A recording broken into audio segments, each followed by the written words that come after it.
Most of the pads or links are held on with 4 or fewer bolts and can be easily removed or installed with hand tools. The hybrid track provides the steel track with significantly reduced ground damage on turf, asphalt, and concrete, the rubber pads providing superior traction and can also reduce noise and vibration for the operator.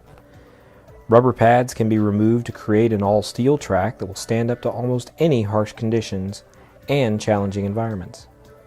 Replacing worn pads is quick, easy, and much less expensive than replacing the entire track.